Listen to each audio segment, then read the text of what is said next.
Okay, so blessed Sunday po sa lahat. I really thank God kasi nakarating po ako today because of course alam naman po natin na sunod-sunod yung naging bagyo and actually yung aking pong flight ay na-cancel. Ayan, so but praise God na meron pong bus, another option para po makauwi. At nakarating nga po ako today to deliver the word ng Panginoon para po sa bawat isa po sa atin.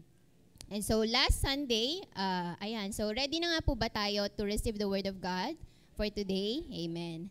And so last Sunday, just a recap, ay inumpisan po natin ang panibagong series. So sino po yung mga nandito nung last Sunday?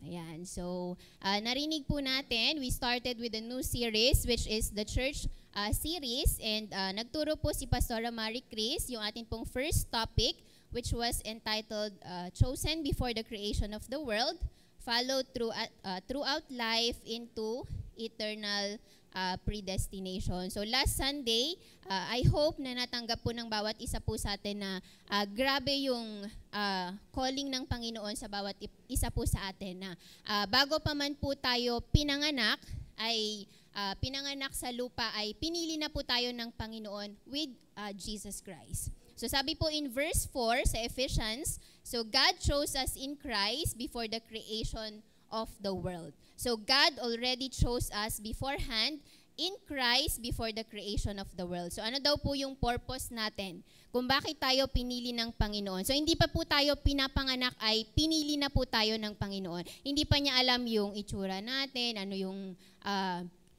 magiging sitwasyon natin sa buhay, but God already chose us. And so, ano daw po yung purpose kung bakit po tayo pinili ng Panginoon? So, for us to be holy and blameless. So, na-explain din po sa atin kung ano po yung definition ng being holy and blameless before Christ. So, pag sinabi po nating holy and blameless, we are separated from the world. And hindi po natin ma-attain itong holy and blameless life without the Holy Spirit sa atin pong mga buhay. So yun po yung importance ng Holy Spirit sa atin pong mga buhay. And once we are made holy and blameless before Christ, kapag nagawa po natin to, we as the bride of Christ ay we can be presented to our groom, which is Jesus Christ, as a radiant church, holy and blameless. At kapag nangyari po yun, God will be glorified and God will be exalted sa atin pong mga buhay. And once na God is exalted and glorified sa atin pong mga buhay, we become inheritance of the Lord. So magiging inheritance po tayo ng Panginoon. We become the pride of God. At sabi nga po natin, may purpose and will ang Panginoon para po sa bawat isa po sa atin here on earth, and He really need vessels para magawa po niya yung purpose niya po para po sa bawat isa sa atin. So, in the modern day, sa ngayon po ay na-explain din po sa atin na the importance of having the presence of God, the Holy Spirit sa bawat isa po sa atin. So naturo po sa mga previous Sundays po natin na in the Old Testament, meron po tayong temple, the temple of God, wherein the presence of God dwells. So dun po nagdadwell yung presence ng Panginoon. But during our time, sa New Testament po ay, nasisilaw ako. Ayan. So sa New Testament po ay yung church po, the presence of God already dwells sa bawat isa po sa atin. Kaya nga po, lagi pong ine-emphasize sa atin the importance na to make every effort na manatili po yung presensya ng Panginoon sa bawat isa po sa atin. For us, for the Holy Spirit to continuously dwell sa atin pong mga buhay. Kasi without the Holy Spirit sa atin pong mga buhay, hindi po natin magagawa yung purpose ng Panginoon. Hindi po niya tayo magagamit para ma-fulfill po yung will niya po para po sa bawat isa po sa atin. So we need to make every effort to be blameless and holy and set apart from the world so that the presence of God and the Holy Spirit will continue to dwell in us. Kasi 'di ba, kung babasahin po natin yung Bible, there are times na yung Holy Spirit ay umaalis po sa atin. The Holy Spirit is grieved in us because of sin. Kaya nga po, every time we come sa presence ng Panginoon, we ask for the presence of the Holy Spirit to continuously fill us every day. So, kailangan po natin yon. And so, if we as the church, as a bride of Christ, sabi ko nga po kanina ay naipresent po tayo sa Panginoon, Jesus Christ as our groom, as radiant and blameless, so without blemish. So we are holy and blameless, set apart from the world. So the Lord will be glorified, He will be exalted, and we become God's inheritance. So nakakatuwa lang kasi dati parang sobrang alam lang natin or parang naging byword lang siya na alam natin na may purpose si Lord kung bakit tayo nandito. But as we continue to study the Word of God, ay patuloy pong nire-reveal ng Panginoon kung ano yung specific na purpose na gusto niya pong ipagawa sa bawat isa sa atin. Di ba dati parang as Christians, parang may purpose si Lord para sa buhay mo, parang ganun lang. Pero ngayon, as we continue to grow deeper, as we continue to study deeper, yung salita ng Panginoon ay nire-reveal po niya sa atin. Kaya nga po dito po, laging in-emphasize sa church at ni Pastor Dan yung importance of reading the Word of God. Because we really need the Word of God sa atin pong spiritual life.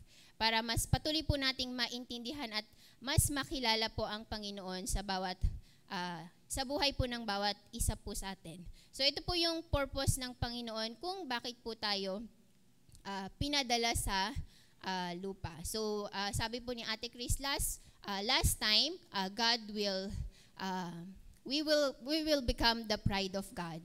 So God will be proud of us. So sa tingin po natin as we evaluate ourselves today, sa tingin po ba natin proud si Lord sa mga buhay po natin?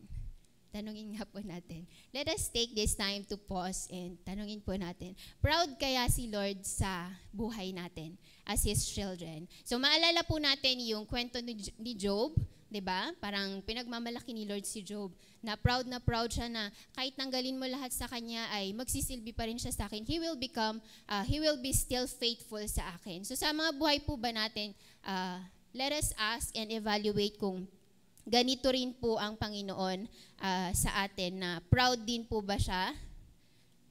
Or, yan si Gordy. So, anak ko yan. Ganun kaya si Lord? Or, yan si Marie Chris. Ay, hindi ko yan kilala. Joke. So, ganun po kaya? Ate Chris, example lang po yon.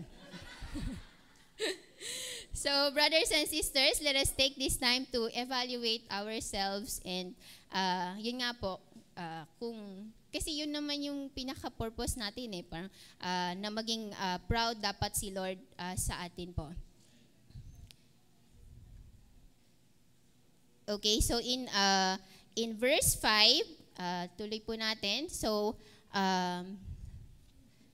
ano pong sabi in verse 5 in Ephesians chapter 1? So, in love, He predestined us to be adopted as His sons through Jesus Christ. So as sons, sabi nga po ni Ate Chris, kung ano yung pag-aari ng tatay, so we become adopted sons ng Panginoon in Christ.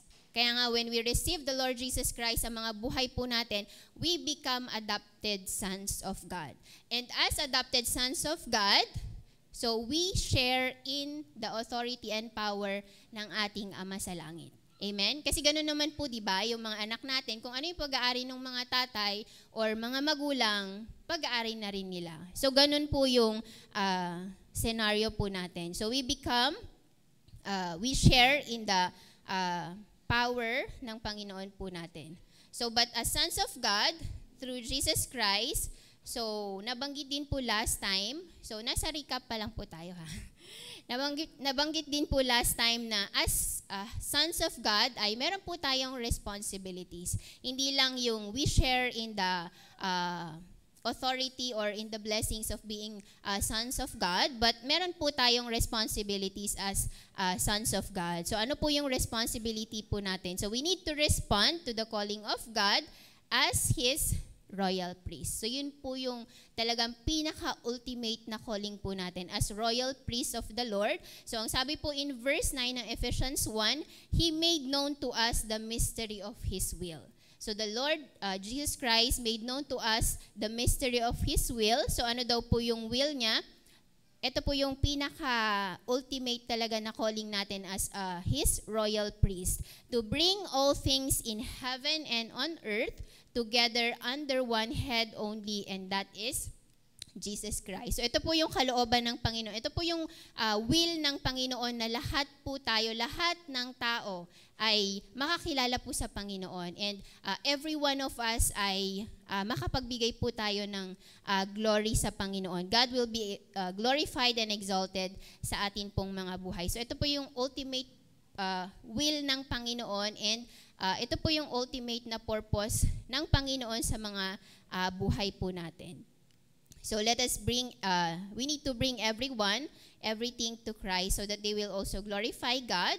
So sino pa po ba yung mga kailangan po nating, marami pa po sila, yung mga kailangan po nating dalhin pa sa paanan ng Panginoon. Yung mga families po natin na hindi pa po nakakakilala sa Panginoon, yung mga workmates po natin. So marami pa po. Ang will po ng Panginoon is makakilala po ang lahat sa Kanya. Amen? And so, brothers and sisters, I would like to encourage din ang bawat isa sa atin na kagaya nga po na nabanggit ni Pastor nung last, let us finish the race. So, naumpisahan na po natin yung Christian life po natin, yung journey po natin as Christians, and let us make every effort na hindi po masayang. Kasi ang dami na pong, I believe na lahat po tayo, marami na pong ginawang miracles ang Panginoon sa buhay ng bawat isa po sa atin. Magkakaiba po tayo ng mga sitwasyon, but I believe that each one of us have experienced God sa kanila pong mga buhay. And so let us be encouraged to make every effort na tapusin po yung Christian life po natin, yung race po na naumpisahan po natin. Nakagaya nga po ng sabi ni Paul, I have finished the race. And dun po sa dulo ay makita po tayo ng Panginoon, or madatnan po natin ang Panginoon dun na naka-thumbs up siya sa atin. Na sabi niya sa'yo, job well done. Diba? Diba? Ang saya po nung feeling na ganon. Okay? So, today, we will study yung atin pong second topic on our series, which is still on the book of Ephesians. So, ang text po natin for today ay nasa verses 15 to 23 ng chapter 1. So, pwede po ba nating basahin ng sabay-sabay? So, we start with verse 15.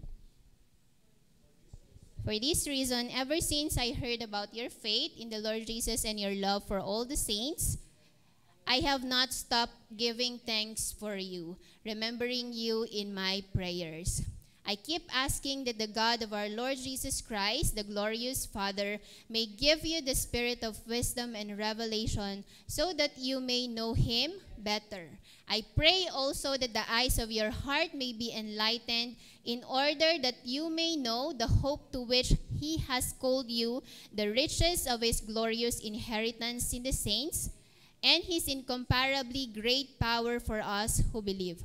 That power is like the working of His mighty strength, which He exerted in Christ when He raised Him from the dead and seated Him at His right hand in the heavenly realms, far above all rule and authority, power and dominion, and every title that can be given not only in the present age, but also in the one to come. And God placed all things under His feet and appointed Him to be head over everything for the church. And then verse 23, which is His body, the fullness of Him who fills everything in every way. Let us pray. Father God in heaven, we thank you for today, Panginoon, that once again you have given us this opportunity to know you deeper, Panginoon, sa amin pong mga buhay. And Lord, dalangin nga po namin as we continue to study your word, may you fill us with your spirit, O God.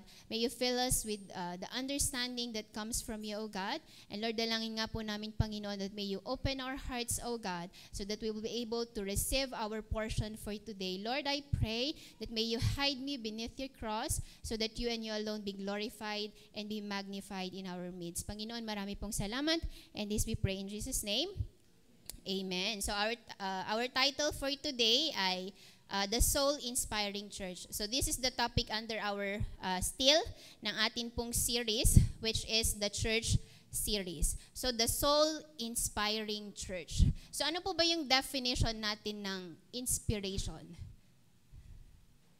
So siguro sa mga youth po natin, yung pinaka-common na definition nila ng inspiration ay, di ba let's say pag tinatanong kayo kung bakit kayo naghahanap ng partner sa buhay, kapag nag-aaral, sa mga youth po natin ay ang usual na nasagot ninyo ay kailangan nyo ng inspiration, di ba? Diba? So, kailangan nyo ng inspiration. So, yun po yung usual na definition ng isa sa mga definition ng mundo ng inspiration. So, according to Oxford Dictionary, so inspiration is the process of being mentally stimulated to do or feel something. So, the process of being mentally stimulated to do or feel something. So inspiration is the same with motivation. So the feeling of enthusiasm to get from someone or something. So if we are inspired, you have the drive to do things and not just do it, but do it na nandun yung best, yung output mo kapag inspired ka. Tama po ba? Kapag inspired po tayo, let's say for example, inspired tayo sa mga estudyante po natin, kung inspired tayo mag-aral, so ang magiging result po nun ay, of course, matataas ang grades mo. Tama po ba? Pero kung hindi ka inspired na mag-aral, yung pumasok pa lang, hindi ka excited na pumasok, what do you expect? Yung output po kaya natin or yung performance po kaya natin sa school ay ganun siya kaganda. Di ba hindi? So sa mga working, sa mga young professionals po natin, sa mga may work, if we are inspired to work, di ba? Hindi yung Monday na naman, di ba? So kapag inspired po tayo na magtrabaho, alam mo yun, nandun yung joy na gawin mo yung trabaho mo. Na hindi lang gawin mo na, sabi sa Ilocano, G, panagtungpal, bilin lang. Hindi siya ganon. Because you are inspired, gagawin mo, ibibigay mo yung best mo para yung output natin ay maganda siya. Yun yung best na kaya po nating ibigay na output. So, yun po yung inspiration. So, makita po natin, if we observe yung mga taong inspired, may mga nakikita po ba tayong taong inspired? Meron po ba? Ano po yung itsura ng taong inspired? Naka-red daw. Ayan. So, talaga naman yung bagong couples natin. Ayan, tama. Newlywed. Okay, inspired. So, diba? Makikita po natin yung aura ng taong inspired.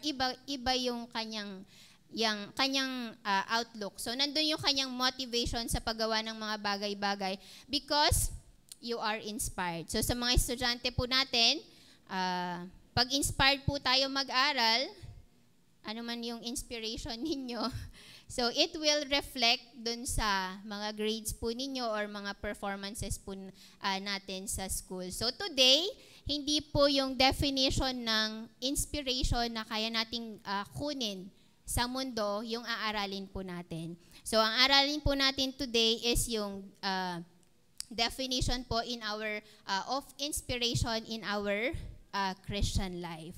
So kung paanong as a church ay maging isang soul-inspiring church po ang bawat isa po sa atin. So kapag po kasi inspired tayo, nandun yung joy, yung motivation and encouragement to do things not for people, not for anyone, but to do things for God. So, yun po yung, and yung magiging output po natin is the best output because nandun yung motivation natin, yung encouragement natin na gumawa ng mga bagay or to serve God, to serve or do things for God. So, an example na makikita po natin is that aware naman po tayo lahat kung paano po nagsiserve si Pastor Dan sa atin. And makita po natin sa church how he is inspired. Di ba? Ang ganda ng church. Diba? Kasi inspired, inspired si pastor na mag-serve sa Panginoon. Amen? Inspired po yon. Sorry. Okay? So, yun po yung isang example na makikita po natin na hindi lamang po sa mga bagay na ginagawa po natin sa mundo, not only sa pag-aaral po natin, sa mga work po natin, but even in our service sa Panginoon ay dapat nandun po na inspired po tayo mag-serve kay Lord. Amen? Kasi pag inspired po tayo na mag-serve kay Lord ay hindi po tayo malilate. Tama po ba? Ayan. And pag inspired po tayo na mag-serve kay Lord, excited po tayo na ma-meet ang Panginoon araw-araw. Di ba we come with our best? Tama po ba? Kasi because we are inspired. So yun po yung gusto ng Panginoon na church na makita sa bawat isa po sa atin. A soul-inspiring church. Now we have to recall yung atin pong general laws na we cannot give what we do not have. So we need first to be inspired by God before we ourselves can inspire others. Amen? So kailangan po tayo mismo ay nandun yung inspiration na manggagaling sa Panginoon before we can serve as a soul-inspiring church sa bawat isa din po sa atin. Kasi dito po papasok yung, maalala po natin, di ba, pag may mga nagte-testify. So, 'di ba? We are touched and we are inspired with how the Lord is moving sa kanila pong mga buhay-buhay. Okay, so before we can be a soul-inspiring church, para po magawa natin 'yon, we need to understand ito pong text po natin for today, which is Ephesians chapter 2, verses 15 to 23. Now, there are 3 points na gusto ko pong maintindihan po natin if you have your outlines with you. So, yung first po na point po natin is the uplifting stories of love and faith. So, in verse 15 to 17, makikita po natin dito, ang sabi po ni Paul in verse 15, pwede po ba nating makita? 15. For this reason, ever since I heard about your faith in the Lord Jesus and your love for all the saints, verse 16, I have not stopped giving thanks for you, remembering you in my prayer. So, kung i-recall po natin, ang Ephesians po ay sinulat po ni Paul sa church in Ephesus, sa mga taga-Ephesians. And dito, sinasabi po ni Paul how thankful he is, and I have not stopped giving thanks for you, remembering you in my prayers. Because yung mga Ephesians ay nandun po yung kanilang faith sa Panginoon and yung love po nila sa pagsiserve sa Panginoon. So we can see here how Paul is, si Paul ay kung paano po siya na-inspire sa service or sa faith and love ng mga taga-Ephesians sa kanilang, sa Panginoon. So how his soul was steered through the lives of the Ephesians. And we can see that the Apostle Paul is inspired by the people in Ephesus because of their faith in Jesus Christ and their love for all the saints. Kaya naman po sabi ni Paul dyan, I have not stopped giving thanks sa Panginoon. Now, this is story of having faith in Jesus Christ. Kung maalala po natin, this is actually the story of salvation. And each one of us, I believe, ay na-experience na rin po natin to. It's the story of resurrection of Jesus Christ sa bawat isa po sa atin. So, this is the story of the resurrection of Jesus that keeps happening sa atin even during our time. So, paano po siya nangyari? So, before we accepted the Lord Jesus Christ, bago po natin tinanggap ang Panginoong Jesus we are actually spiritually dead. But when we receive the Lord Jesus Christ, His resurrection power ay tinanggap po natin. So, tinanggap po natin yung bagong buhay na nagmumula sa Panginoon. So, hindi siya yung we receive new life, not physical, but yung eternal life na promise po ng Panginoon. And so, brothers and sisters, let us desire that these resurrection stories the uplifting stories of love and faith ay patuloy po na mangyari, patuloy po nating ma-experience, not just nung tinanggap po natin ang Panginoon during our salvation, but maalala po natin, whenever we sin sa Panginoon ay, di ba ang consequence po ng sin ay death. So whenever we sin, we experience yung death.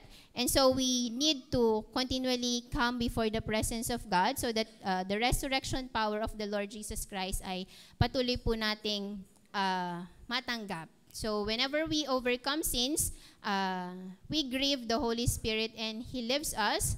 So we continue to experience the resurrection power of our Lord Jesus Christ kapag po tayo ay we humble ourselves at bumalik po tayo sa Panginoon, and we repent, and once again we receive the Lord, and we ask for His Holy Spirit to come and fill us. So let us desire na these resurrection stories, these uplifting stories of love and faith ay patuloy pong mangyari. So paano? So let us not stop reaching to people. So kagaya nga po ng nabanggit ko kanina, ang will po ng Panginoon is that everyone ay makakilala po sa Kanya, madala po sa paanan ng Panginoon.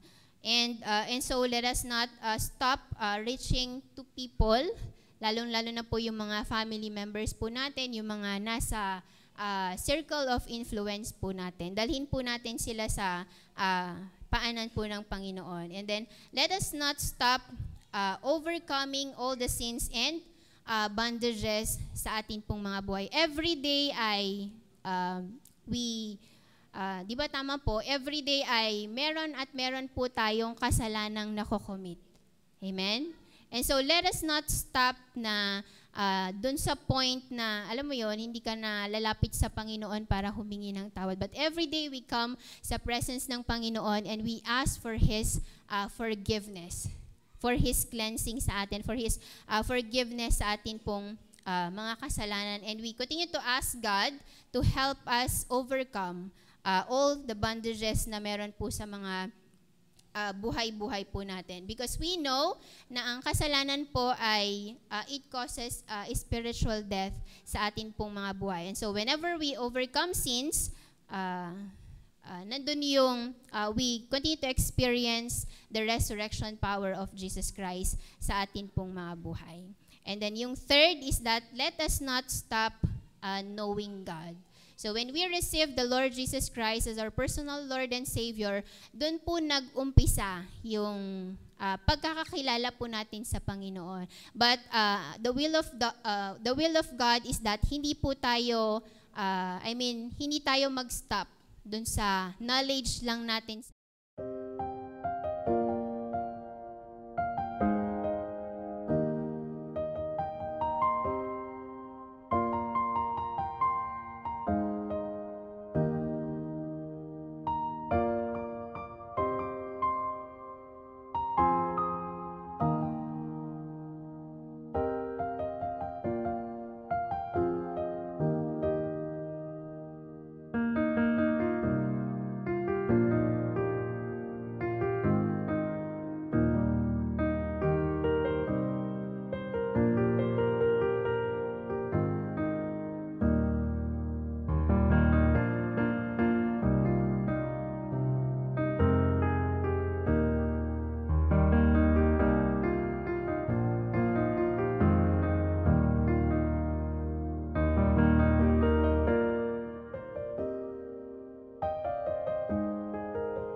buhay po natin. So hindi po totoo na gusto nating magbago pero hindi natin magawa. Because if we have received the Holy Spirit, alam mo, i-reveal na lang sa'yo ng Holy Spirit na ito, hindi mo dapat to gawin kasi hindi siya naaayon sa gusto kong gawin mo. Okay? So we really need to desire na matanggap po natin yung Holy Spirit. And from the Holy Spirit, we receive the spirit of wisdom and revelation. So yung mga bad habits po natin, yung mga bad attitudes po natin na siguro noon-noon pa po natin inaalagaan, if we have the Holy Spirit, parang hindi ko sinasabing one time, big time na, okay, transform ka na. It's a process po. So one by one, siguro sa year 1 na to, ang tagal po naman po ng pacing natin, no? Year 1 na to, yung ganitong kasalanan or yung ganitong bondage, yung ganitong bad habit, yung na-overcome mo. Sa year 2, so kailan ka kaya makarating dun sa, diba, magkakaiba po tayo ng pacing. But what I am explaining today is that when we receive the Holy Spirit, nandun yung itatransform tayo ng Panginoon. Hindi na tayo yung dating tayo na punong-puno ng mga ugali or mga character na hindi po kaaya-aya sa before the sight of the Lord. Amen? And so let us desire to receive this Holy Spirit sa atin pong mga buhay. So ang sabi po in verse 17, we need to receive the Holy Spirit so that, ano po yung purpose niya? So that we may know Him better. So that we may know the Lord Jesus Christ better. Now, gusto ko pong makita po natin yung sinasabi po niya dito na better. So, better is actually a continuous process. 'Di ba? Sa English po natin ay good, from good ay better, and yung last po ay best. Okay?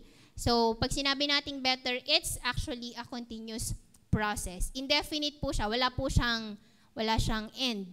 We become better and better and better. Not unless you reach yung best. But in knowing the Lord Jesus Christ, kahit po gano'n na po tayo katagal, maybe decades ang tagal, of serving the Lord, ay hindi pa rin po natin masasabi that we have known the Lord best. It's always better and better. Kasi ang tao po, hindi po natin we cannot fully grasp, we cannot fully fathom the vastness of God's, God's goodness sa atin pong mga buhay. So siguro kahit 100 times mong basahin yung Bible, meron at merong i-reveal ang Panginoon sa iyo na bago. So di ba naalala po natin sa mga, when we read sa atin pong morning devotion or di kaya yung mga verses po natin everyday. Kahit same text po siya, 'di ba? Lalo na sa mga nagte-take ng notes, 'di ba? Same verse, pero nung year na to, na preach to na ito yung text na gamit, iba yung message. Pero nung year na to or gantong Sunday service, same na verse, pero iba yung message ng Panginoon. So everyday iba-iba yung merong bagong revelation ang Panginoon. So, 'di ba sabi nga po ng Bible, we receive every morning, there are new every morning. And so we must receive the Holy Spirit so that we will know Christ better sa atin pong mga buhay. So, as we continue to have that desire to know God better, God will continue to reveal Himself more to us as we continuously seek Him. So, sabi nga po ng Bible, di ba, if we seek Him, we will find Him.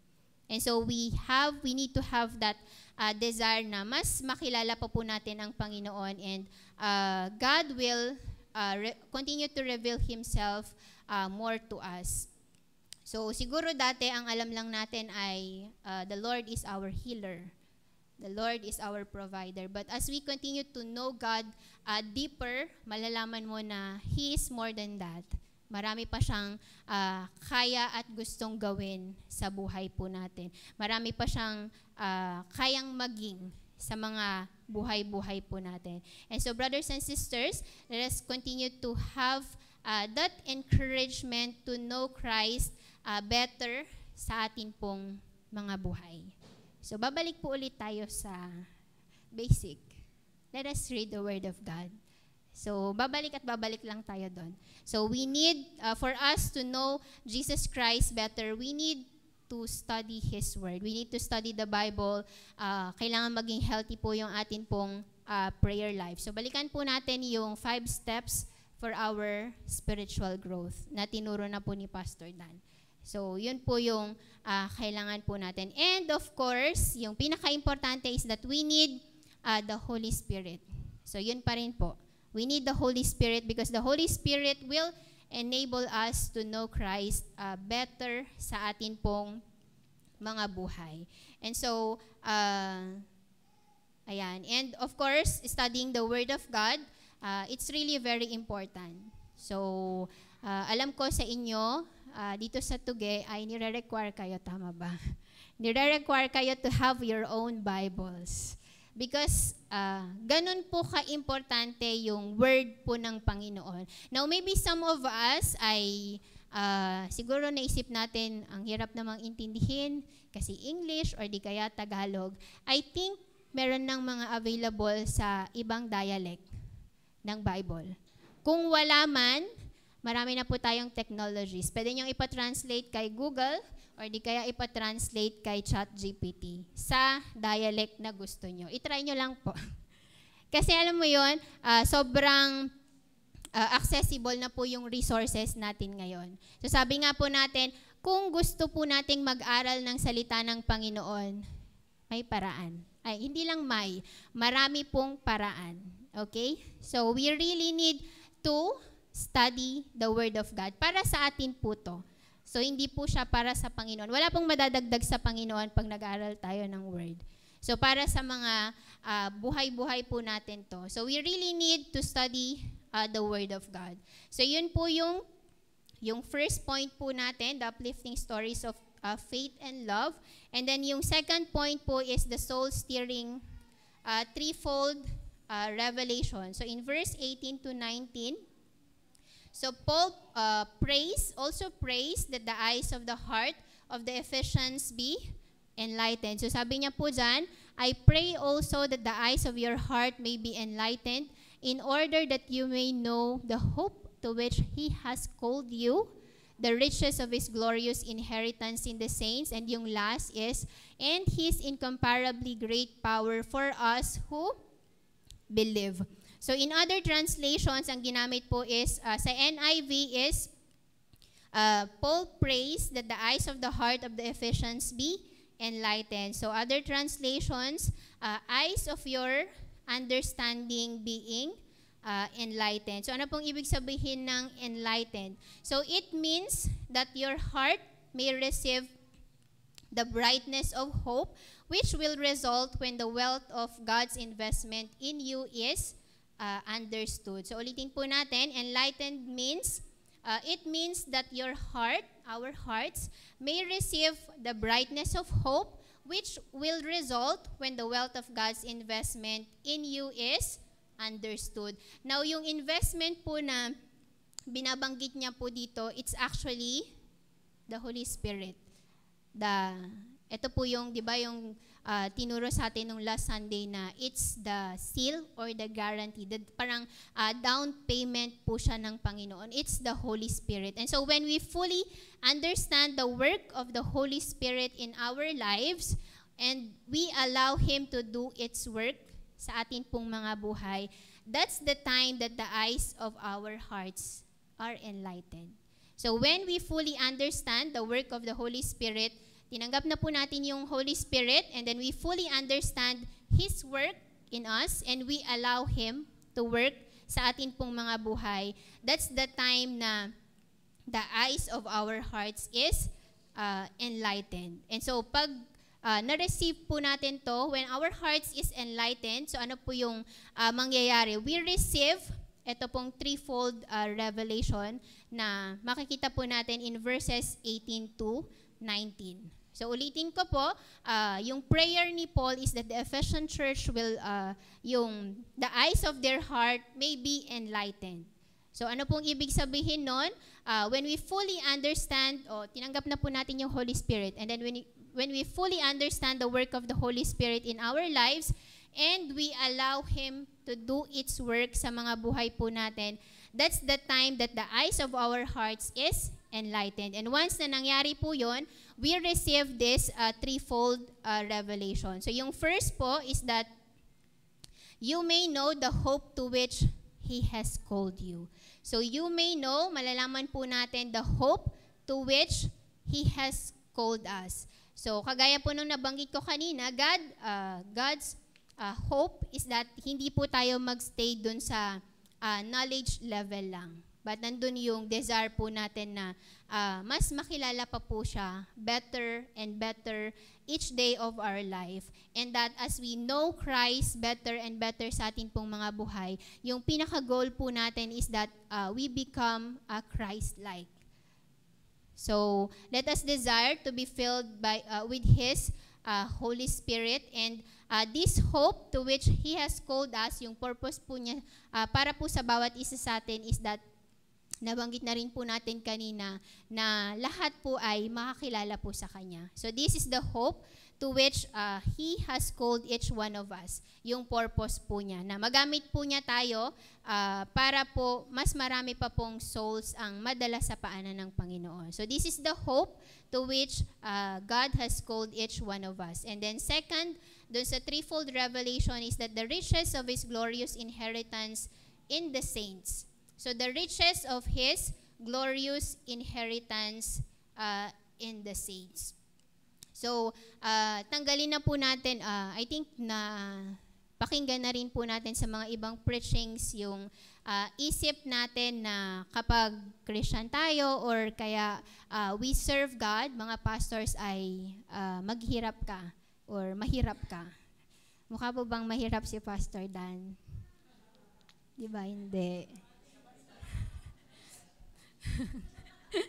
Okay? So, namatay na po ang Panginoon. Ang sabi po sa Bible is that Jesus Christ died on the cross. Naghirap po siya sa krus ng Kalbaryo so that today we can experience abundance. Amen? Gusto ng Panginoon na, alam mo yun, hindi siya, yung iba kasi parang feeling nila humble sila pag mahirap sila, di ba? May mga ganun po. Pero hindi po yun yung gusto ng Panginoon. Because, di ba, once and for all, He died on the cross na naghirap na po siya for us to experience abundance. And so, ang kalooban po ng Panginoon ay yumaman tayo. Amen? Gusto po ba natin yon? Amen. So, yun po yung the riches of His glorious inheritance in the saints. And so, of course, dito po sa promise ng Panginoon na to, we also need to do our part.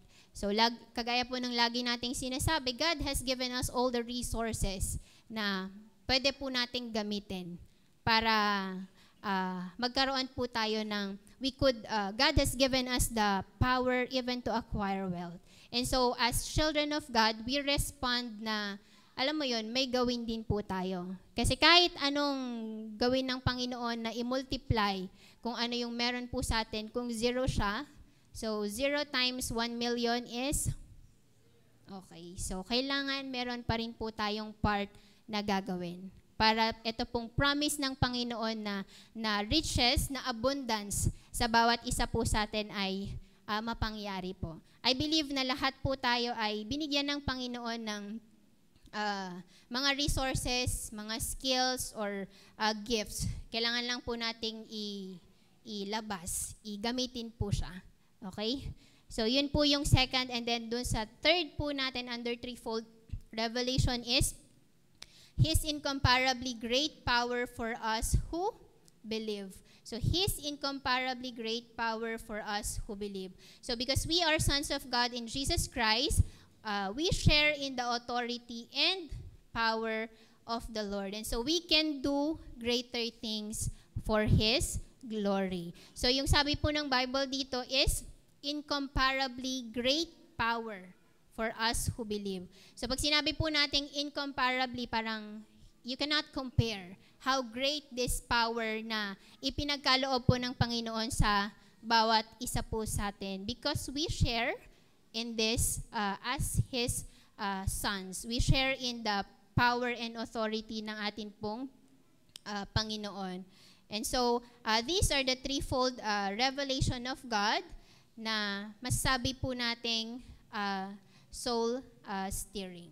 Okay? So, yun po yung second point po natin. And then the third point po is in verse 20 to 23.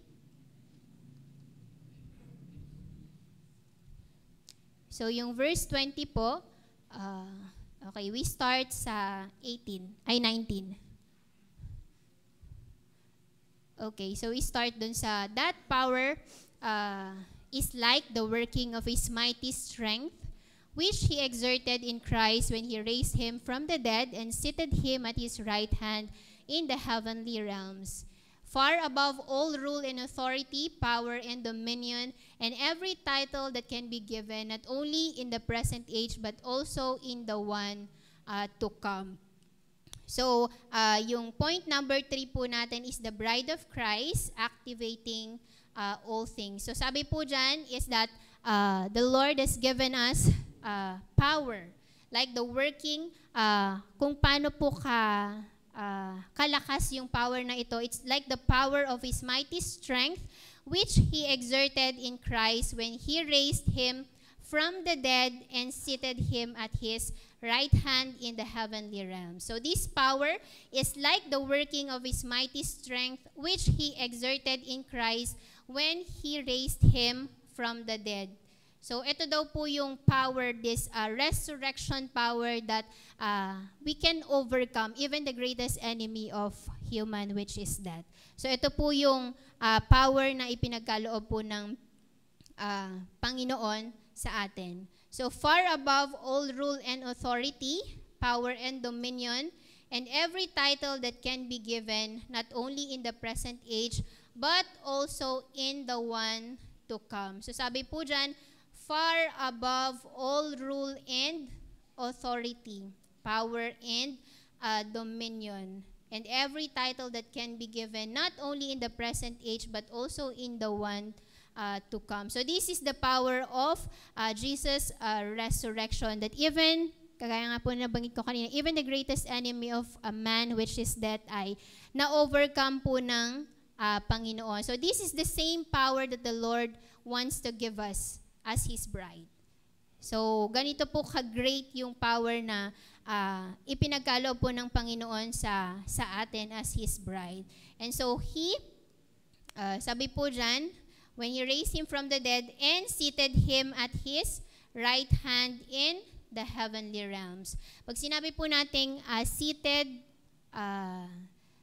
seated Him at His right hand in the heavenly realms, so in Greek po, pag yung isang tao is seated sa right po ng king or yung pinakamataas na authority, it means he shares in the same authority and power.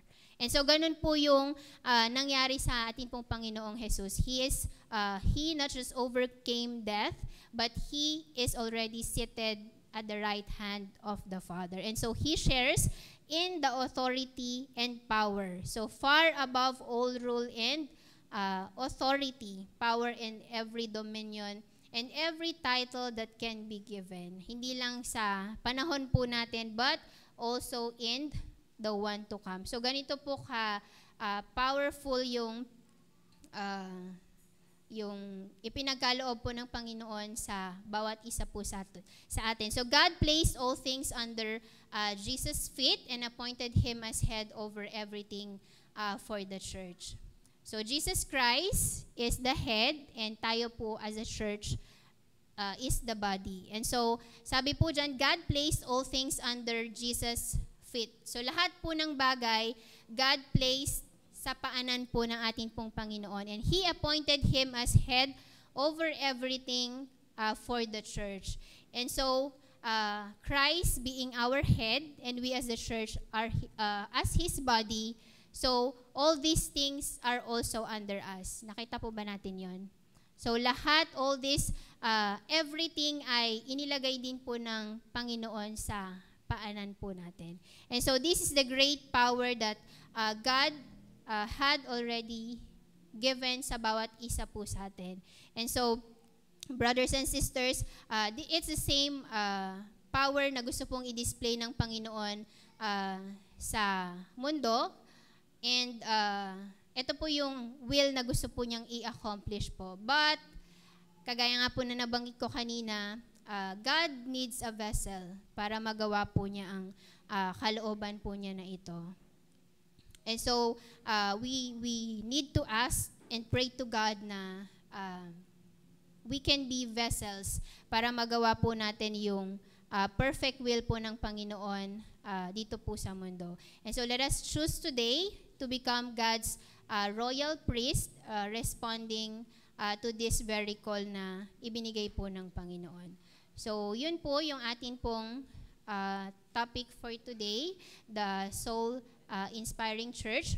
So as we serve God, so importante po that we really need to receive the Holy Spirit para magawa po natin yung purpose ng Panginoon sa buhay po natin. And let us not stop dun po sa knowing Christ sa atin pong mga buhay. There's more. Marami pa pong gustong gawin ang Panginoon sa buhay po ng bawat isa sa atin. We just need to, alam mo yon, i-open yung mga vessels po natin na sabihin natin sa Panginoon that, here I am, Lord, I want to be used by you. And alam ko na as we have that desire na magamit po tayo ng Panginoon ay yung purpose natin, kung bakit niya tayo ginawa ay mapapangyari po, and yung will po ng Panginoon na lahat po ng tao ay makakilala po sa Kanya ay mapapangyari din po. And so to conclude, I just want to share yung aking pong short testimony. Of course, sa mga hindi pa po nakakilala sa akin, ako po si Jennifer. Ayan. So kapag nasa Tugay ako po ay disciple ni Pastor Dan and si Moclair. And kapag ako ay nasa Laguna, ako po ay disciple naman ni Pastora Maricar. And so I really praise God kasi hindi ko na rin po mabilang kung ilan yung mga great wonders and miracles na ginawa na po ng Panginoon sa buhay ko.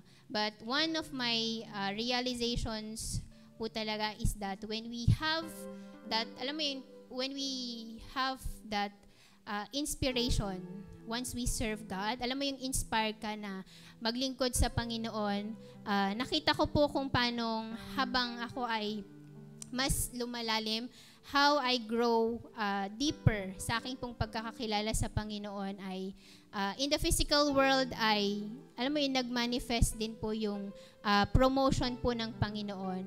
Patuloy ko pong nararanasan yung habag at biyaya niya sa buhay ko at sa buhay ng pamilya ko. So through enough, no eye has seen, no ear has heard, and mind has conceived what God had already done sa buhay ko po sa kasalukuyan. So, saksi po ang karamihan sa inyo how God had transformed me and continue to transform me from glory to glory. So, from a very timid girl na wala kang pwedeng ipagawaan.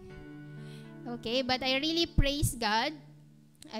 From a very timid girl, a product of a broken and very poor family, to now a woman of God that He continuously raises up for His glory. I'm standing here in front of you saying na hindi ko pa po,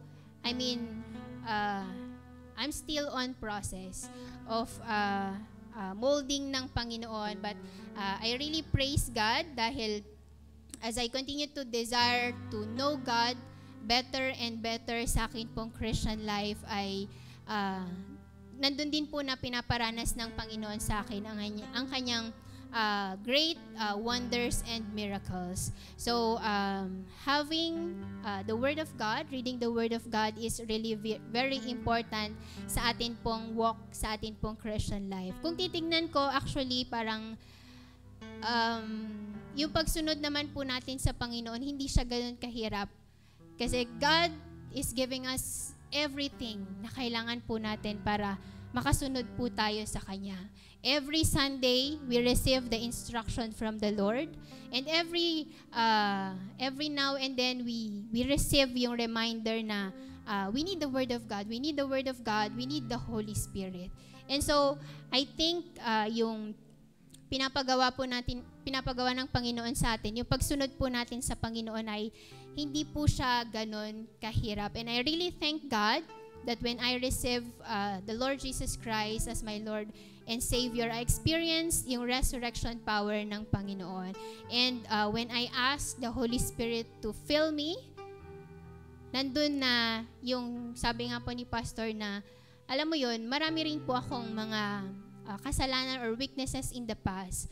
But unti-unti na tinutulungan po ako ng Panginoon to overcome all these weaknesses, these sins before Him. And as I continue to have that inspiration to serve God, to know Him better, every day ay patuloy ko pong nararanasan yung pagpapala ng Panginoon. And now, looking back kung saan po ako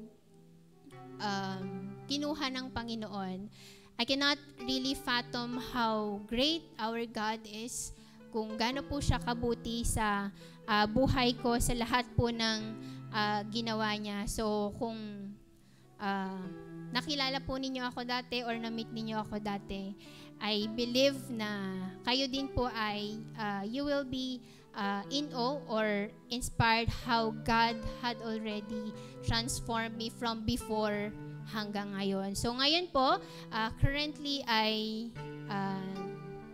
naka-study leave po ako. So ako po ay faculty sa CSU and currently ay ako po ay nag-aaral po ng aking doctorate degree sa UP. So sobrang blessing kasi I think yung iba po sa inyo ay narinig na rin po ninyo na naka-study leave ako, so meron akong sahod and meron din po akong allowance na tinatanggap sa DOST. So kung dati parang naalala ko kung paano ko hatiin yung noodles para lang magkasya yung budget.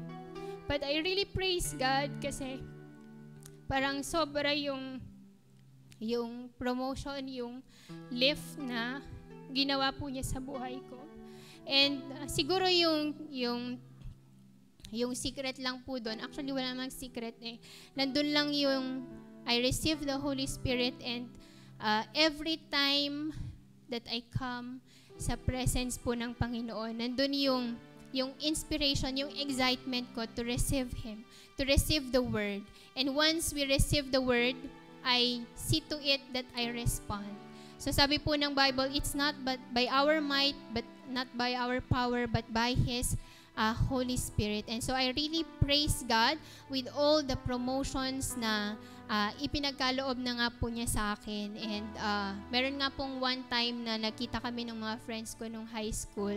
So ang sabi po nung isa, kasi kabatch ko rin po siya sa college. So sobrang amazed po sila kasi sabi niya, even yung mga professors po namin nung college ay mas mataas na po yung position ko sa kanila. And so I really praise God dun po sa mga amazing things na ginawa na po niya sa buhay ko. And one more thing is that sa ministry naman po is I really thank God na ngayon ay masasabi kong tumatayo na po ako sa harap, but dati parang hirap ako na, alam mo yun, maramdaman yung compassion sa mga tao.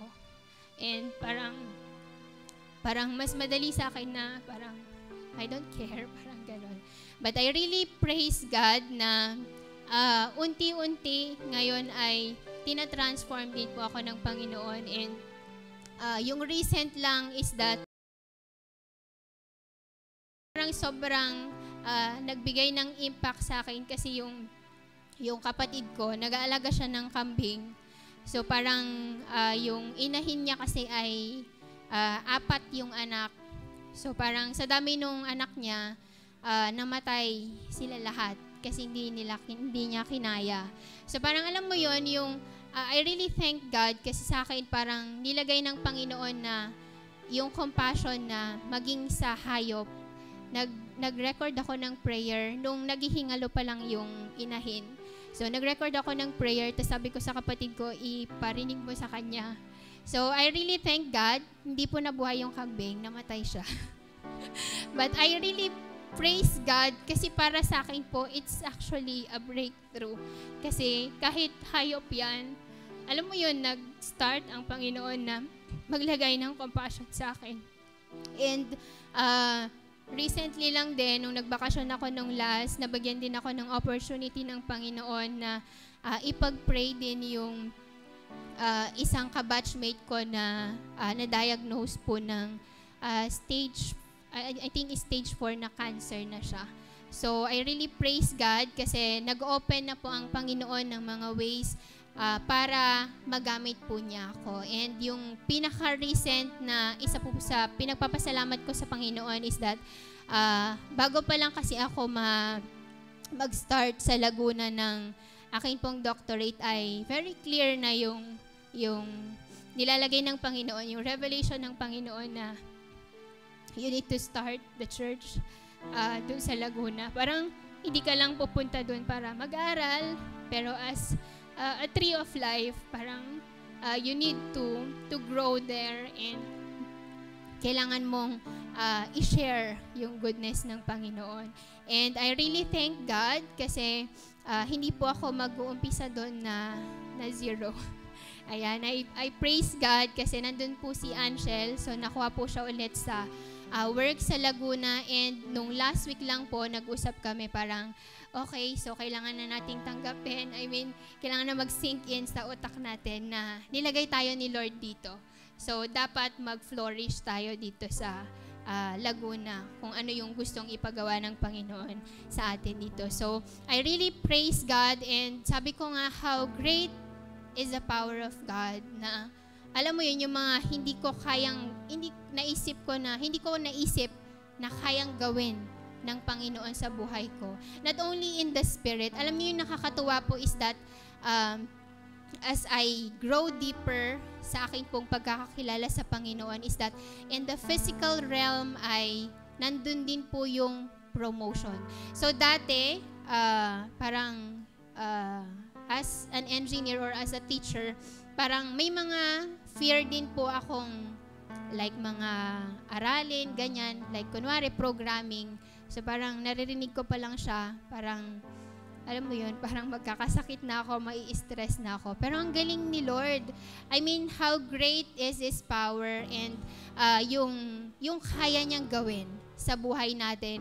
Kasi ngayon, masasabi kong pag programming, hindi na ako natatakot. Kasi alam mo yun, nandun na yung even yung mga mas mahihirap na bagay, kaya natin siyang intindihin. Yung fearful tayo, kaya natin siyang intindihin. Kasi, alam mo yun, we have the mind of Christ. And looking forward ako sa mas marami pa pong bagay na gagawin ng Panginoon sa buhay ko. And so, let us continue to, alam mo yun, i-open lang po natin yung buhay po natin, yung mga vessels po natin sa Panginoon. And I know na magkakaiba po tayo ng sitwasyon sa buhay, but we are serving the same God.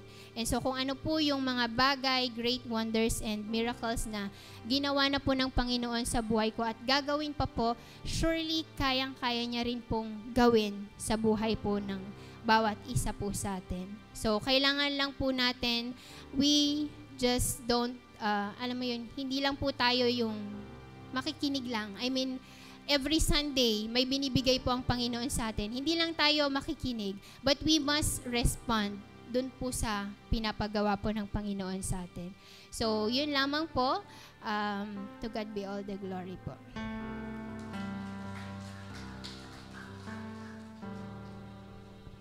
Thank you, Jen.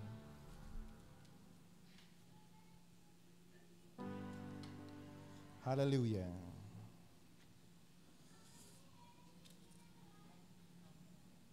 Iba pala feelings, ano?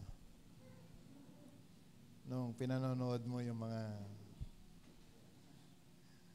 the young ones before.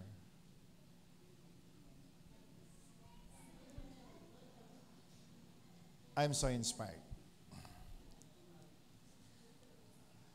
Okay, before we close in prayer, ang ginamit po na text ni Jen sa kanya pong teaching is the book of Ephesians. Ang Ephesus, mga kapatid, ay isa pong napakayaman na lugar.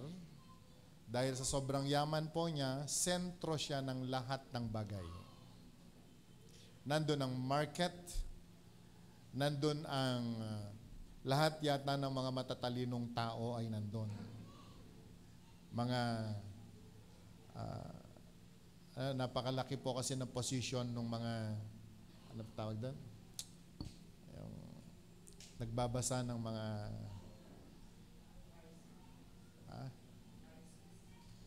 yung stars and the moon na madali na po nilang maintindihan. Ano tawag doon? Astronomers. Sorry. Ang Ephesus ay sentro din ng prostitution.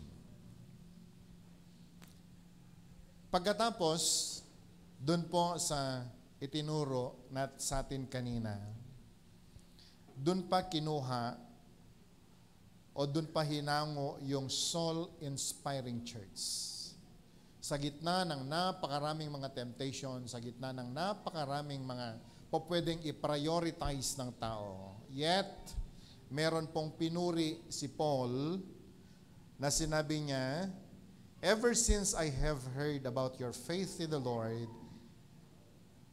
Jesus, and your love for all God's people. Maraming dahilan ang mga tao nung araw sa Ephesus na hindi po i-prioritize ang church, ang Panginoon. Dahil kung babasahin po ninyo ang book of Acts chapter 19, doon nyo makikita kung paano na-persecute si Paul, kung paano halos pinatay ang lahat ng mga Kristiyano sa Ephesus. Yet, sa sulat po ni Paul ay meron siyang pinuri na mga tao, naalala niya yung kanilang pananampalataya, hindi lamang sa Diyos, kundi ang pagmamahal po nila sa tao. So meron pang natitirang tao sa Ephesus nung panahon po na yan. At yon ang inalala ng ating Brother Paul. And you know, brothers and sisters, katulad nga po nung nabanggit ni Jen kanina, sa buhay po natin, ano kaya ang maalala sa atin pagdating ng panahon?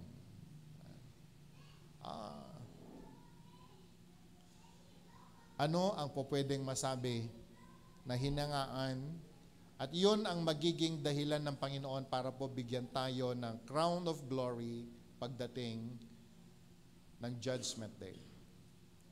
Brothers and sisters, gusto ko sabihin sa bawat isa sa atin, kung ano ang buhay natin ngayon, yun din ang basis ng Diyos sa judgment na ibibigay sa atin pagdating ng panahon.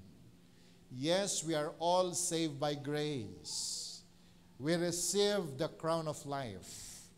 Pero, meron pang crown of glory na po pwedeng ibigay sa atin pagdating ng pagharap natin sa Panginoon. Lahat po tayo nakatira sa mundo na puno ng napakaraming mga temptations. Pero, gawin pa rin po nating priority ang paglilingkod sa Diyos higit sa lahat, sapagkat wala pong naglingkod sa Panginoon na nawalan. Can I hear amen? Sa church po natin, sa totoo lang, may mga tao po akong pinapasalamatan sa Diyos. Lahat naman kayo, bahagi po kayo ng buhay namin mag-asawa as your pastor and as the minister of this church. You have a very special role in the body of Christ.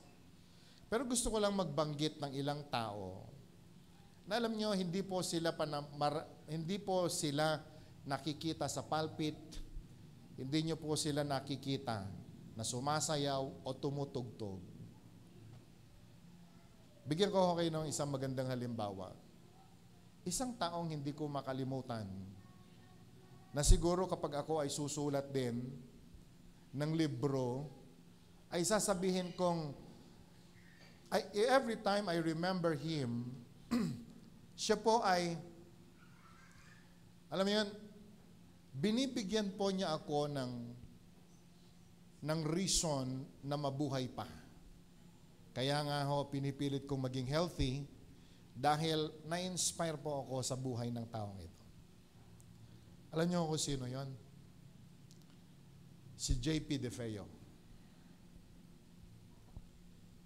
John Paul De Feo is a very simple man. Natagpuan yata siya ng Panginoon at dinala po dito sa church nung siya ay high school. At natutuwa po ako dahil nagkaroon po tayo ng connection sa kanya mula nung siya po ay tumanggap kay Jesus hanggang sa kasalukuyan. Siya po ay tapat na naglingkod sa Diyos. Hindi niyo siya nakikitang umawit sapagkat hindi ko alam kung may boses yan. Pero nung kabataan po niya, sumasayaw po siya. Pero alam niyo, ang hindi ko po makalimutan at kung gagawa po ako ng libro, ay kung paano po naligtas ang Atulayan Group, the 611 family in Atulayan, it's all because of him.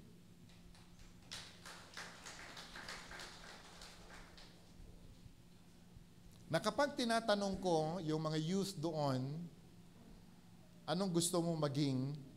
Alam nyo, gusto ko maging pulis, gusto ko maging bumbero, lahat ho ay laging nakakabit kay JP. Marami rin pong temptation sa buhay niya. Dahil, higit sa lahat, mabait, gwapo, ang dali sana niya mahulog sa chicks, pero never na siya po ay naringgan ng istorya na siya po ay nahulog sa kasalanan na yan. Sa neighborhood po nila ay grabe din ang pag-iinom. Pero ni minsan hindi po natin narinig si JP o meron pong nakarating sa akin na balita na siya po ay nakipagrambulan dahil lasing, umuwi na sugatan dahil po siya ay nakipag-inuman. Never na narinig ko po yan. At siya po ay nag-set ng napakagandang example, especially sa mga church po natin in Atulayan.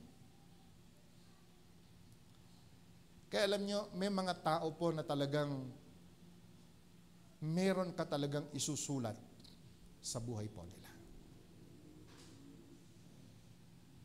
And meron din po akong rally nung araw na sabi ko, no serious love affair while studying. Kung mapagbigyan po ako ng pagkakataon na makapagpatayo ng monumento ng mga taong nakinig at gumawa sa aking pangaral, isa po siya na gagawan ko ng monumento. Siyempre, kasama doon si Maricar at si Jen, alam niyo naman. Kaya ngayon, paraffle na mga yan eh. Pero ito po yung mga tao talagang gagawan mo ng kwento dahil tuwing maalala mo ang kanilang pananampalataya, maging ikaw na lingkod ng Panginoon, you will be proud of them. Alam niyo, dahil kay J.P. De Feo na hindi marunong kumanta, na hindi marunong hindi marunong tumugtog, praise God. Bass guitarist po natin, taga-Atulayan. Yung guitarist po natin, taga-Atulayan. Some of the members ng atin pong worship team, they're from Atulayan. All because of a good heart na nag-umpisang naglingkod sa Panginoon hanggang sa kasalukuyan ay naglilingkod sa Diyos. Inulit ko, lahat po tayo may sari-sariling kwento, may sari-sariling istorya. Na alam nyo, tanaw ng Diyos sa langit, paano tayo naglingkod, paano natin sinunod lahat ng mga itinuturo sa atin. Lahat tayo po pwedeng magtagumpay. Pero anong saysay ng tagumpay po natin sa buhay kung wala pong istorya na pagdating ng araw, maikakabit sa pangalan mo? Can I hear amen? Anong saysay na mapangyari mo ang pangarap mo, makabili ako ng sasakyan? Tanong, ilang kaluluwa ba ang isinakay mo papunta sa church para sila po'y maligtas? Anong saysay na magkaroon ka ng napakalaking bahay? Kung ang lahat naman ng nakatira na yan, na nabigyan ka naman ng pagkakataon na sana sila ay mahalin at arugain, dalhin sa paanan ng Panginoon kung hindi mo naman nagawa. Lahat po ng ito, masusunog lang din pagdating ng araw. Remember, tinitingnan po ng Diyos, paano po tayo naglingkod sa Panginoon. Higit sa lahat, paano natin ginamit yung pananampalataya natin sa Diyos, paano tayo nagmahal ng tao. Mahirap po magmahal. Dahil marami po sa mga panahon na ito, ayaw mabigo, kaya ayaw magmahal. Pero wag ho tayong magsawang magmahal. Sa totoo lang mga kapatid, mula nung naglingkod po kami ni Claire, ang dami po naming mga naging disciple. Ang dami naming naging kasama sa bahay. Bumabangon ng maaga si Claire para magluto, pakainin sila.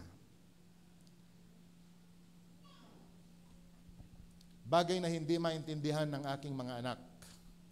Pero dahil sa pagmamahal, dahil kung paano kami minahal ng Panginoon, dapat magmahal din po kami.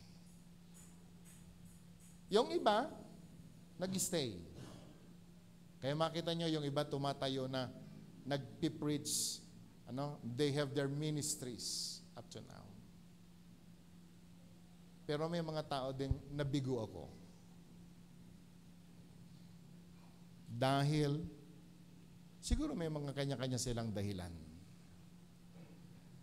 Bagay po ba ito na tumigil na tayo magmahal? Hindi. Sapagkat, ang lahat ng mga magagandang ginagawa natin, alam po ng Panginoon.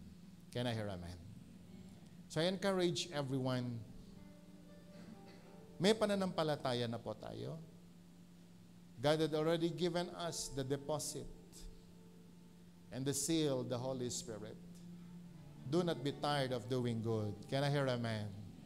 Develop your faith. Nakilala na natin ang Panginoon. Anong encouragement na sinabi ng Bible sa atin? So that you will know Him better. Hindi pa po tayo nakarating sa tugatog ng tagumpay ng pagiging Kristiyano po natin. Mahaba pa ang ating lalakbayin. Amen? Ang buhay Kristiyano hindi po pabilisan. Ang buhay Kristiyano po ay patatagan. Araw-araw. Huwag ka nawa mawalan ng pag-asa. Huwag kang mawalan ng pag-ibig sa puso mo. But every day, i-consider po natin, may pinagagawa ang Panginoon sa atin. Can I hear amen? And that is to love God and to love people dahil yan ang dahilan kung bakit po tayo nilikha ng Panginoon. Ang tayo ang maglingkod na ang buhay po na ito ay maging kapakipakinabang, hindi lamang para sa atin, pakinabang dapat ng Panginoon, pakinabang ng ibang tao. Magpagamit po tayo sa Diyos. Can I hear amen? Hayaan po natin na ang buhay po natin, inspirasyon po tayo ng marami. Na tuwing naalala po nila tayo, sila po ay magpapatuloy sa paglilingkod sa Diyos dahil naging bahagi ka ng buhay nila. Nabibigo tayo marahil kahit sa pagmamahal natin sa mga kapamilya natin. Kung minsan parang hindi nila marahil napapansin ang pagmamahal natin sa kanila. Pero huwag kang tumigil magmahal. Dahil isang araw, pag nag-mature ang mga yan, babalik sila at magpapasalamat sa Diyos at sa iyo. Dahil kung hindi dahil sa iyo, hindi po sila na-inspire at hindi sila magpapatuloy sa paglilingkod sa Panginoon. Can I hear amen? Shall we all rise? Ngayong araw po nito, ibigay natin sa Panginoon ang buhay na ito. Ibigay natin sa Kanya ang ating pang paglilingkod. We need to be a living inspiration to God and to His people. Hallelujah!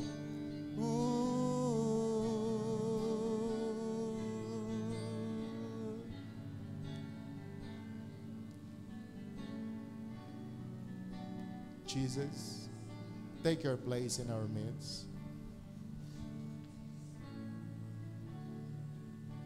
Into your hands I commit again with all I am for you, Lord. You hold my world in the palm of your hands, and I am yours forever. Can we sing it all over again? Into your hands, Lord. Into your hands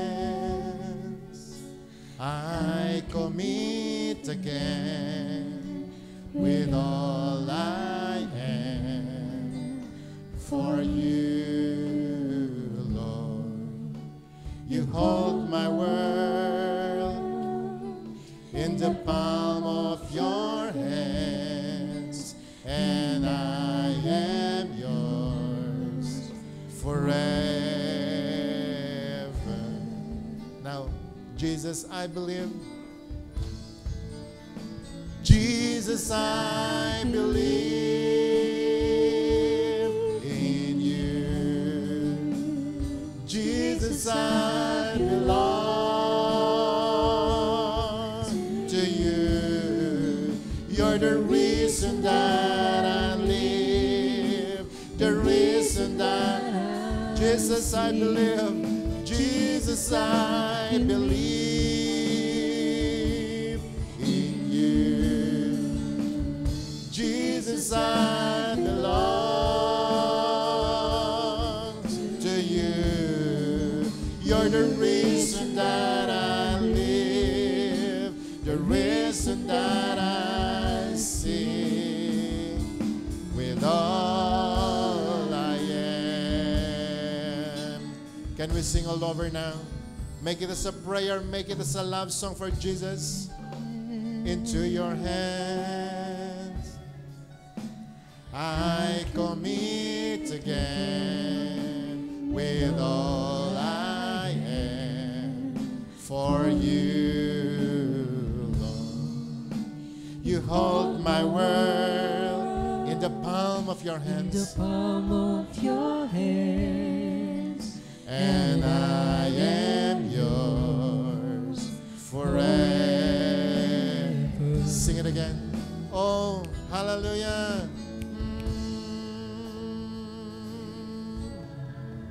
To your hands I commit again with all I am. Make it as a prayer now. For you, Lord. You Hold my world in the palm of your hands, and I am yours forever. Come on, sing it now. Hallelujah. Can we lift our hands to Jesus? Jesus, I believe in you. Jesus, I belong to you. You're the reason that I sing. Jesus, I believe. Jesus, I believe in you. Jesus, I belong to you. You're the reason that I live, the reason that I sing it again. Jesus, I believe. Jesus, I Believe in you. and Jesus, I belong to you. You're the reason that I live, the reason that I sing with all I am.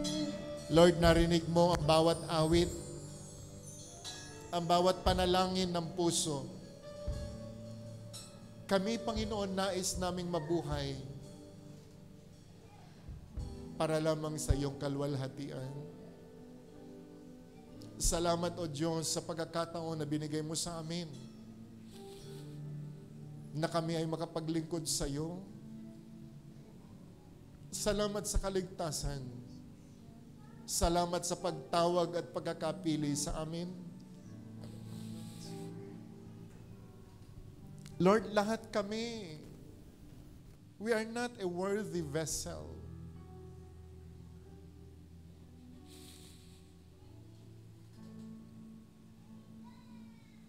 Kami, Panginoon, ay nagkulang at nagkamali. Walang mabuti sa amin. Pero dahil sa iyong habag at kaligtasan na pinagkaloob sa amin, naging karapat-dapat kami, Panginoon. Binigyan mo kami ng pagkakataon na makapagpuri sa iyo.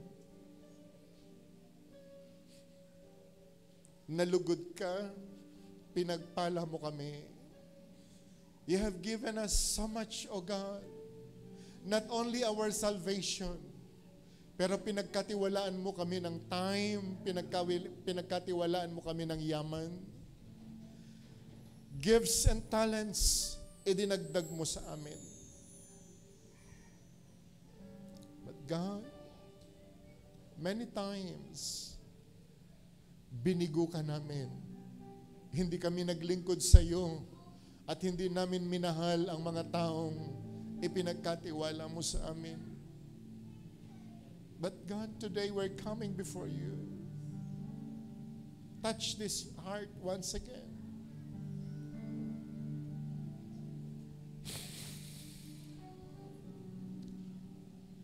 Tinanggap namin ang mga salita mo, Panginoon. We receive your Holy Spirit. Pero nabigo kami na ibahagi ito, Panginoon, maging sa aming mga pamilya. Nabigo kami, Panginoon, na maging alulod ng pagmamahal. Dahilan kung bakit ang daming mga tao, Panginoon, hindi nakalalapit sa iyo. For we have failed you, O God, and we failed these people. But today, Lord, thank you for reminding us. We have faith. It's a gift coming from you. But now, Lord, allow us na sa aming pong pag-uwi, Panginoon, ang pag-ibig na ito ay maibahagi namin sa aming mga pamilya. Maibahagi namin ito, Panginoon, sa mga taong meron kaming connection sa kanila. For Lord, alam namin, ito lang ang tanging paraan na ang liwanag mo, Panginoon, na nasa amin ay magliliwanag sa karimlan. And so, Lord, I pray today in the name of Jesus, touch your people now. Come on, everyone. Kung nais po nating tumanggap ng Holy Spirit and the inspiration from the Holy Spirit, ask for more, Lord. Ask from the Lord. Hallelujah. Touch your people, O God. Hallelujah. Thank you, Jesus. Come on. Receive more. Receive more. Receive that love from God. Receive that love from the Holy Spirit. In the name of Jesus. At Panginoon, sa araw po nito, as we go out of this room, may the things that we receive, O God, from you, ay may bahagi din po namin, Panginoon, sa marami pang mga tao. Dalangin ko, Lord, as your people do your perfect will, open the floodgates of heaven now and start to pour out your blessing to them. Every need, Panginoon, you provide for them. In the name of Jesus, every need, Lord, ipagkaloob mo sa iyong mga anak. Even to those people watching online, Lord God, minister to them in Jesus' name. At Panginoon, sa oras po nito, walang lalabas sa lugar na ito, Panginoon, empty-handed. But I pray, O Lord, fill your people with the fruit of the Holy Spirit. Fill your people, O God, with every good gifts na nagmumula sa iyo, Panginoon. At Lord, may we become an avenue of blessing to many people. Salamat po, Panginoon. Nawa kaming lahat ay maging inspirasyon upang ang tao, Panginoon, malaman nila, ikaw ay buhay na Diyos. Salamat, O Lord, at sa oras po nito, sa aming pong pag-uwi, selyuhan mo ang bawat salita na tinanggap namin. And that, Lord, your favors will be upon your people. Thank you, God. At sa iyo na po namin ibinabalik ang lahat po ng papuri, ang lahat po ng pasasalamat at pagsamba.